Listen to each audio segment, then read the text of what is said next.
Magandang hapon sa inyong lahat. Ito po si Herbert Julia, author, promoter ng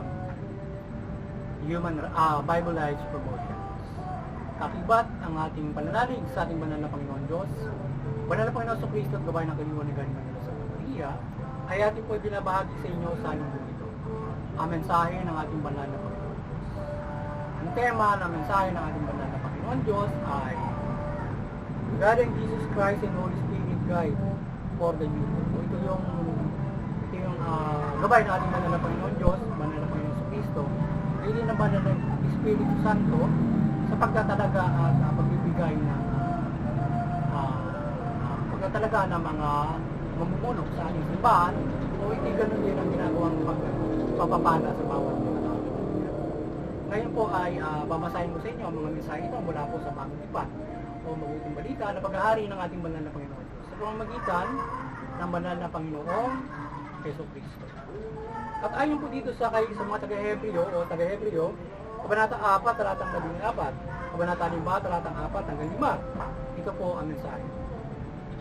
Magpakatatag kayo sa ating pananampalataya. Yamang mayroon tayong napakadakilang saserdote na pumasok sa kalangitan sa harapan ng Diyos. Walang iba kundi si Jesus na anak ng Diyos. Ang karangalan ng pagiging dakilang saserdote ay hindi maaaring tamtan naman. Sa kanyang sariling kagustuhan, ang Diyos ang humirang sa kanya. Tulad ng pagkahirang kay Aaron. Kaya hindi si Kristo ang nataas ng kanyang sarili. Sa pagiging dakilang saserdote, siya ay hinirang ng Diyos na nagsabi, ikaw ang aking anak, ako ang iyong ama. Ipagpatuloy po natin kay Apostol San Lucas, Kabanata 4, talata 17 hanggang 19. Ito po ang mensahe. At ibinigay sa kanyang aklat ng propeta Isaías. Binutan niya ang aklat sa dako, kinasusulatan ng ganito: Sumasa akin ang Espiritu ng Panginoon sapagkat hinihirang niya ako upang ipangaral sa duka ang mabuting balita. Sinubo niya ako upang ipahayag ang mga biyag na sila'y lalaya at sa bulag na sila'y makakikita, upang bigyan ng kaluwagan ng mga sinisiin at ipahayag ang pagliligtas na gagawin ng Panginoon. Ipagpatuloy po natin sa 1 Korinto, Kabanata 12, talatang 1 hanggang 3 at 6. Ito po ang mensahe. Tungkol naman sa kaloob ng Espiritu Santo ang ipaliliwanag ko ngayon. Kaya't ibig ko malaman ninyo na kailan may di masasabi ng sino mang kinakasihan ng Espiritu ng Diyos. Sumpain si Jesus. At hindi rin masasabi ni naman Panginoon si Jesus, kundi siya pinapatnubayan ng Espiritu Santo. Iba't iba ang kaloob, ngunit isa lamang ang Espiritu nagkakaloob ng mga ito. Iba't iba ang paraan sa paglilingkod, ngunit isa lamang ang Panginoon pinaglilingkuran. Iba't iba ang gawain, ngunit isa lamang ang Diyos na sumasa lahat ng taong gumagawa ng mga iyon. Pagpatuloy po natin sa 1 Korinto, Kabanata 12, talatang 27 hanggang 28. Ito po ang mensahe. Kayo mang lahat ang isang katawan ni Kristo at bawat isa ay bahagi nito. Naglalagay ang Diyos sa iglesia, una ng mga apostol, ikalawa ng mga propeta at ikatlo ng mga guro. Naglagay din siya ng mga gagawa ng mga kabawalagan, mga magpapagaling ng mga may sakit, mga tagatulong, mga tagapangasiwa at mga magsasalita sa iba't ibang wika. Pagpatuloy po natin sa mga gawa, Kabanata 13, talatang 2 hanggang 3. Ito po ang mensahe. Samantalang sila'y nag-aayuno at sumasamba sa Panginoon, sinabi sa kanila ng Espiritu Santo, ibukod ninyo sina Bernabe at Saulo. Sila'y hindi lang po para sa isang tanging gawain inilan ko sa kanila. Pagkatapos nila mag-ayuno at manalangin, pinatong nila sa dalawa ang kanilang kamay at sila'y pinayaon. Ito po ang mensahe at salita ng ating banal na Panginoon Diyos at ating pong bahagi ng mabuting balita dito sa Bible Lives Promotion. Ating pong pasalamatan ng ating banal na Panginoon Diyos, banal na Panginoon sa Kristo, banal na Espiritu Santo, kaya din ang ating banal na Santa Maria. Yan. At maraming salamat po, banal na Panginoon Diyos, banal na Panginoon sa Kristo, banal na Espiritu Santo, kaya din ang ating banal na Santa Maria. Yan. At ngayon po naman ay paliliwanag ko sa inyo ang mga mensahe ito mula po sa tema na God and Jesus Christ and Holy Spirit guide for the new pope. Yan. Paggabay ng ating banal na Panginoon Diyos, Panginoon Kristo, Banal na Espiritu Santo sa pagtatalaga na mga puno ng simbahan o mga itinatalaga niya para sa simbahan. Yan. At ito yung ginagawa ng ating banal na Panginoon Diyos para na siya ay nagkatalaga sa simbahan ng mga tagapamuno ng mga ngaral o dadala ng kanyang mabuting balita o ng kanyang salita at ito ay ginagawa niya sa pamamagitan ng pagsusuko ng Banal na Espiritu Santo. So ito ay pinagkakaloob ng Espiritu Santo. So ngayon ay nais ipabatid sa atin ng ating Panginoon Diyos ang mga palang yan na tayong lahat, partikular doon sa simbahan, siya ito ay itinatalaga ng ating banal na Panginoon Diyos mula sa ating banal na Espiritu Santo.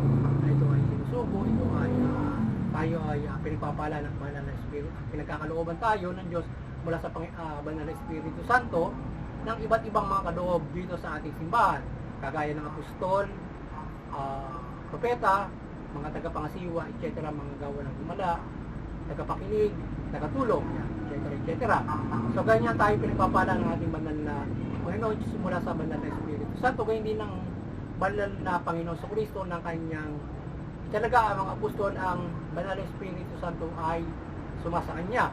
At ang Panginoon sa Kristo nang italaga din ng banal na Panginoon Diyos sa kanyang Espiritu Santo, at siya ay yung bawat mga inilalagay dyan ay ito ay hindi sa bawat mga sarili lamang ng mga iniluklok, hindi ang basta mga apostol, mga propeta o mga inilalagay dyan, kundi ang Panginoon sa Kristo, ito ay nanggagaling sa ating banal na Panginoon Diyos at pagpapala ng banal na Espiritu Santo. Kaya yung ating simbahan ay ito ay inilalagay dito yung mga ngasiwa nito, yung mga propeta o mga apostol at mga pari sa pamamagitan ng banal na Espiritu Santo sa patuloy na pagpapatuloy ng pagpalaganap ng mabuting balita, paghahari ng Panginoon Diyos at paggabay sa katauhan ng ating banal na Panginoon Diyos sa pamamagitan ng simbahan at pagpapatuloy ng mga apostol o ng ginawa ng ating banal na Panginoon Kristo sa pagpapalaganap ng mabuting balita. Ipailalim ang lahat sa Panginoon Diyos mula sa Panginoong Yesu Kristo. Kaya tayo ay ganyan tayo pinapapala ng ating Diyos. Kaya yung halimbawa yung gagawin ngayon ng Santo Papa, yan ay mapapala ng Espiritu Santo ang Panginoon Diyos sa magpapalagan niya mula dyan sa mga kaparian o mga lingkod ng ating simbahan, na yung mga kaparian na yan ay pinuspus din niya ng Espiritu Santo. Ngayon ay yung pipiliin ng Panginoon Diyos ay pupuspusin niya ng Espiritu Santo yung mga kardinal para makapili sila para mailuklok nila yung nais ng banal na Panginoon Diyos na mailagay dyan. So yung banal na Espiritu Santo ay gagabay sa mga kaparian para pumili sa kanila ng isang mabuti.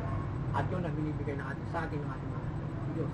Tayo ay pwede rin manalangin at tayo manalangin sa paggabay na yan na para tayo ay yung mga kaparian ay mamayani ang paggabay ng Espiritu Santo, ang paggabay ng anay sa banal na Panginoon Diyos, at hindi ang ibang sila may impluwensyahan ng ibang impluwensya ng hindi mabuti ang ating mga kaparian magluluklok ng bagong tulong sa sekdote o ng Santo Papa. Yan. Sana tayo manalangin ng paggabay ng Panginoon Diyos, banal na Espiritu Santo sa ating mga kaparian para ito ay lubos na magabayan ng ating banal na Panginoon Diyos. Yan. At tayo ay magkaroon ng bagong puno ng ating simbahan. Yan. Kaya tayong lahat ay bahagi ng simbahan. Kaya tayo bilang mananampalataya tayo ay mananampalataya. Manalangin tayo para sa pagpapalang yan na ibibigay sa atin ng Panginoon Diyos. Hihingin tayo ng banal na Panginoon Diyos kung tayo ay magsama-sama sa pananalangin. At itatalaga niya ang tanong niya na kung ang ating kalooban at alam ng Diyos ang kanyang pagkakaloob sa atin sa pagdinig niya ng ating mga dalangin at pagsugo naman ng Espiritu Santo para magabayan ng mga kaparian. Ngayon din naman ay yung kagaya ng isang example niyan, halimbawa, kapag yung ginawa kay kina-apostol Bernabe at St. Paul, so yung kongregasyon nila doon, gumamay sa kanila ng Espiritu Santo, itinalaga sila para sa ibang gawain. So, ginabayan sila yung sina Apostol Bernabe at St. Paul. At yan din mga apostol noon, bumabari ng Espiritu Santo sa kanila para sa kanilang pangangaral. Ginabayan sila ng Espiritu Santo. At Panginoon sa Kristo naman, itinalagay yung mga apostol, yung the Holy Spirit in Him, at ganoon din sa kay Apostol St. Paul. Siya ay nagpakita kay St. Paul at itinalaga siya na maging apostol ng mga hintil. So kaya tayo ay manampalatayang lubos para sa ating para sa pagkalooban tayo ng mga tagapangasiwa o mga maglilingkod sa simbahan. Para tayo ay patuloy na magabayan ng ating simbahan, mapagpalagan at tayo ay nagkakaisa sa pananampalataya sa Panginoon Diyos mula Panginoong Jesucristo. At muli, yan, sana kayo ay nagabayan naman ng mabuting balita sa ating babahagi dito sa Bible Life Promotions at kayo ay magabayan sa kaligtasan spiritual at naunawaan nyo ang pagpapala ng Espiritu Santo sa atin kung paano tayo ginagabayan ng Espiritu Santo na ito ay nagpapala sa atin ng iba't iba nating kakayanan sa pamumuhay na ito mula sa simbahan at iba't ibang pagpapala sa atin sa mundo. Siya nagtatalaga, siya nagbibigay ng pagpapala na maging na ikaw yung pagkaroon ng kakayanan bilang apostol, bilang mga propeta, mga guro, yan, mga tagapagawan mula sa pagpapala ng ating kakayanan. At maliban dyan ay sana ay lubos niyong ito ay tayo ay tanggapin ang ating banal na Espiritu Santo at yun yung panailingin din natin ang pagpapala sa atin. Tayo gagabayan ng Espiritu Santo kung tayo ay gabayin niya sa atin na kagaya ng ating pinaliwanag at yung pakikinig natin ng salita ng Panginoon Diyos. Yan ang Espiritu na ating dapat na sundin mula sa Panginoon Diyos. Ang salita ng Panginoon Diyos na yan ay Espiritu, agapin natin ng Espiritu Santo. So, pag sinusunod natin yan, ay tayo ay nagagabay ng Espiritu Santo at kung yan ay hindi natin susundin, babaliwalay natin, lalayo sa ating Espiritu Santo. Kung susundin natin niya, tayo meron sa Kanya, lalo na tayong gagabay na ito. Banal na Espiritu Santo. Mula dyan sa pakikinig natin ng mabuting balita. Kaya tayo ay nagagabayan ng Espiritu Santo mula dito pa lamang sa mabuting balita o sa salita ng ating banal na Panginoon Diyos at iba't ibang kaloob sa atin ng banal na Espiritu Santo sa pamumuhay natin ito mula sa Panginoon Diyos at gabay ng banal na Panginoon Jesucristo. At muli, sana tayo ay patuloy na gabayan ng banal na Santa Maria, Panginoon Diyos, Panginoon Jesucristo, banal na Espiritu Santo, with Mother Mary ng kanyang pagmimilagro ng kanyang kaliwanagan, gabayan ang ating pagbabahagi ng mabuting balita ng kaliwanagan at pagmimilagro ng banal na Santa Maria. At kayo ay maliwanagan sa pagbabahagi natin ng salita ng ating banal na Panginoon Diyos. Kaya sa pagtalima nito, hindi lamang sa tuwing linggo na tayo ay nagbabahagi, kundi sa panahong ito na ating regenerasyon ito, sa ating inisyatiba na pagbabahagi ito, at pagsuporta sa ating simbahan at pagpapalaganap ng mabuting balita at pag-aari ng Panginoon Diyos. Nagabayan tayo ng kanyang pagmimilagro with Mother Mary at iba't ibang mga pagmimilagro sa atin. Yan, magabayan tayo ng Panginoon Diyos, Panginoon sa Kristo, banal na Espiritu sa ating mula sa banal na at maliban dyan, ay tayo ay hinihikayat, patuloy natin hinihikayat ang lahat ng mga reliyon. Magkaisa tayo sa Interfaith Unity, maliwanagan yung bawat mga reliyon. Magkaisa tayo sa Interfaith Unity at unawain natin ang ating mga reliyon. Unawain natin ito at tayo ay hindi mauwi sa hindi magkakaunawaan, sigalutan at lalong-lalo na uwi sa digmaan, karahasan. Pagpus ay nakamagpapairo tayo ng kapayapaan, pagkakaisa sa ito, pagtutulungan at pagmamahal. Nagagawa gagawin natin yung bawat pamilya, komunidad, bansa at buong mundo. At doon sa CBCP, Vatican Church, ay maliwanagan kayo ng Banal na Santa Maria at patuloy niyo pagbuklurin yung sangkatawan mula Panginoon, mula sa mabuting balita at banal na Panginoong Jesucristo. Yan. At sa ating buong kainan, tayo patuloy na nanampalataya ng paggabay ng ating banal na Panginoon Diyos, Panginoon Jesucristo, banal na Espiritu Santo ng kanyang kapangyarihan. At kaliwanagan mula sa gabay ng Banal na Santa Maria, papagyan na tayo ng kaliwanagan at pagmimilagro. At kayo ay ating kayo ay maliwanagan sa pagbabahagi natin ng mabuting balita. Yan, ng ating banal na sa gabay ng ating banal na Santa Maria ng Panginoon Diyos, Panginoon Jesucristo, banal na Espiritu Santo. At ibang kapamanaan, tayo gabay ang patuloy ng ating banal na Panginoon sa liwanag at maliwanagan natin yung kapamanaan. Yung kapamanaan, maliwanagan kayo ang banal na Santa Maria at ang mabuting balita. At mamahala kayong mabuti matuwid, tugunin yung karapatan ng tao para sa justisya. Sa kayo makikinabang yung inyong mamamayan. At sila ay makapamumuhay ng ayon sa karapatan, patas sa justisya. At mapayapang pamumuhay, sabi makapananampalataya sila ng lubos sa ating banal na Panginoon Diyos, mula sa inyong mabuting pamamahala at pagpapairal ng karapatan at patas. Sana ay nagabayan naman tayo ng ating ng mabuting balita at tayo ay sa buhay ang mapupalang ito ng ating banal na Panginoon. Yan na tayo magkaroon ng mga pagkasa sa ating kaligtasan. Muli, patuloy tayong pagpalain ng ating banal na Panginoon Diyos at protektahan sa pamumuhay na ito at sama-sama tayo at kagapay ang banal na Santa Maria at tayo ay patuloy na pangalagaan ang lahat ng ang sakatauhan at tayo ay protektahan at pagpalain at sama-sama natin sa buhay ang mga. Magandang hapon sa inyo lahat.